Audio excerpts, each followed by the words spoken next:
I think this is the best budget autofocus lens released this year. And like many of the other lenses on this channel, it was sent out to me for free. I got to play around with it. And if I thought it was good enough, I could make a video about it. And when I was out using it and testing it, 75mm f2 lens, I was pretty impressed. And I thought this was going to be probably about a $500 lens. And it was definitely a lens I was going to make a video about because the image quality was great. And I thought $500 was fair value.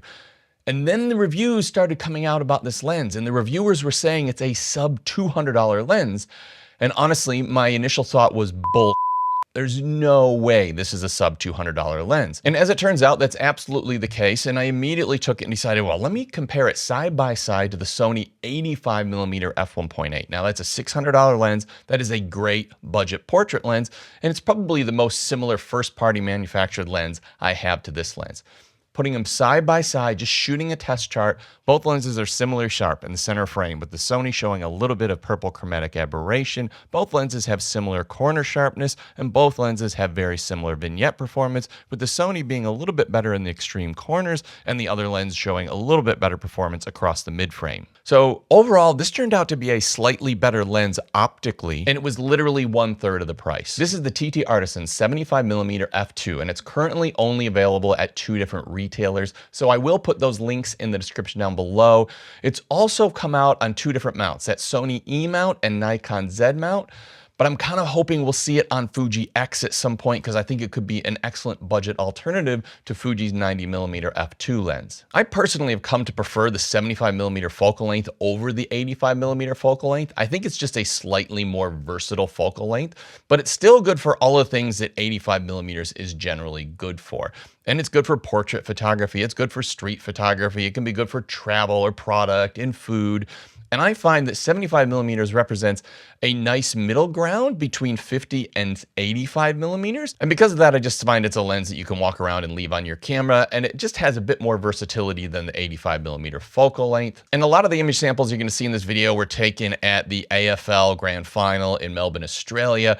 And it is an absolutely beautiful event lens for something like this. And it really gave me an opportunity to capture a lot of the emotions and the joy and the feelings of these people watching their team win the grand final, something that some people only get to see once in their lifetime. And it was just an absolutely perfect focal length for that. And probably the biggest tragedy about this lens is how little exposure it's actually getting. And if you go look on YouTube, you'll see the #1 video is currently by Casey at Camera Conspiracies. He's got about 11,000 views, but all the other videos, they're under 10,000 views. Some of the more traditional lens review channels as well, well under 10,000 views.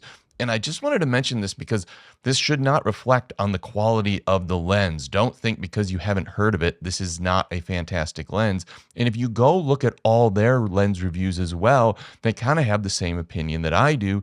They just can't believe that you're getting a lens of this quality at this price point. So don't be deceived by the fact that it's not getting a lot of coverage. This is just marketing. It doesn't really reflect on the quality of the lens. This is an incredible lens for the price point. And really, it's just disappointing that it's not getting more coverage. And because of the price of the lens, I thought there has to be a deal breaker in there somewhere. And spoiler alert, there are not any deal breakers, but it's not a perfect lens. Now, to start with, you would think, hey, an inexpensive lens, let's look at the build quality. Well, the build quality on the lens is excellent. It's basically an all metal body. It has a polished metal lens mount. It has a nicely clicked aperture ring, and it has a very smooth turning focus ring. It's focused by wire, just like all these mirrorless lenses now.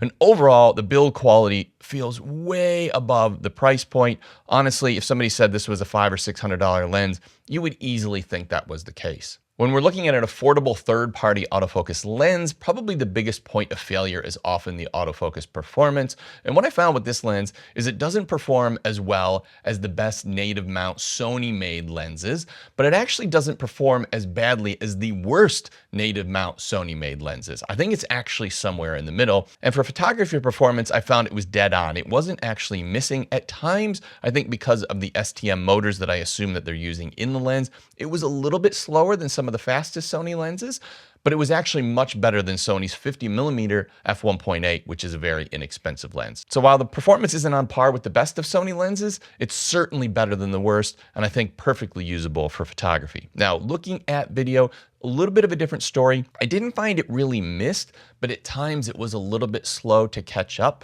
And so I would find it for somebody who's a hybrid shooter or somebody who's a photo only shooter, I would definitely recommend it. But for a strictly video shooter, there probably were times where I wished it was a little bit faster. Now, this might get fixed with a firmware, and if you've just got a locked off shot, it's absolutely usable, which is probably what you would use a 75mm lens for anyways. But in some situations, it's not going to keep up with the fastest native Sony lenses. The distortion performance on the lens was excellent. You get the slightest amount of pin cushion distortion as you get to the very edges of frame, but in any real world results where you're not actually trying to shoot a straight line and get it close to the edge of frame, this is completely unnoticeable. And the vignette performance on the lens is actually not bad either. At f2, it's just sort of modest. By the time you get to f2.8 or f4, it's almost gone. And it's actually significantly better than Sony's 85mm f1.8, even when we're comparing the same apertures. Now, looking at chromatic aberration, this is one that often these budget lenses really suffer. But in the in-focus areas, the chromatic aberration performance of this lens is near perfect. I think in extreme backlit scenes, you might get the slightest amount of purple fringing, but in almost all practical real-world use, even shooting a test chart, I really couldn't see any chromatic aberration. Looking at longitudinal chromatic aberration, which is a change in color cast before and after the plane of focus, if you go and shoot images like I did with this test chart to try and find it, you definitely notice it, but in real-world results, it's just not a thing, and you're not going to notice it at all. Coming to flare performance, flare is an area that TTArtisans has often had a problem with in the past, and probably in the last 18 months, they've just got better and better and better at it. And I think the flare performance on this lens is pretty good. I wouldn't say it's perfect. I wouldn't say it's as good as the best Sony lenses out there, but I think it's perfectly acceptable. And when you do get flare, you actually get some nice blooming around the highlights when you shoot wide open, and you get some lens streaks across the lens. So for me, I actually don't want a lens that doesn't flare at all. So I think this lens actually offers a near ideal flare performance for me. But if you're somebody who wants a lens that has almost no flare, even when you got light directly coming into it, this possibly isn't going to be the lens for you. Looking at close-up image quality, the close-up image quality is great. It's super sharp. It's just as sharp as shooting things at normal distance or infinity focus. What I will say is the close focus ability, or how close you can get to the object to the lens, isn't super close, but I think it's just within that range to make it acceptably close for sort of food photography, product photography, but you may have to crop in just a little bit, but I think it's perfectly acceptable. And looking at the sharpness, even wide open in the center of frame, this thing is super sharp. And even when you get to the corners, it's still exceptionally sharp, particularly for the price point. So I think whether you're shooting real world results or shooting test charts, if I showed somebody this and said, this is a full frame autofocus lens, 75mm f2, nobody's going to think you're getting this sharpness out of a lens that costs under $200. I genuinely believe this is unheard of. Looking at bokeh performance, I would probably rate this lens an 8 or a 9 out of 10. I think it's just excellent. And the bokeh balls are just smooth and round, and they don't have a lot of texture or onion ringing in the center. As you get to the edge of frame, in some situations, particularly if you've got a close focus, you can get a little bit of cat's eye, which gives you a little bit of a swirly bokeh effect. But overall, I think the bokeh performance is perfect. And you just look at the general out of focus areas. They never get busy or distracting. They just always look nice and smooth. So if you're shooting portraits or products or something where you're just trying to draw the viewer's eye to what's in the center of frame, and you just want the background to be a blurry, blown out mess, this lens is going to do it for you. And it really doesn't have any distractions in that bokeh. So ultimately, I think this is the best budget autofocus lens released this year. I actually don't even know why it's so cheap. If you're shooting Nikon Z mount or Sony E mount, I think it's a no-brainer. I really hope they bring it to Fuji as well.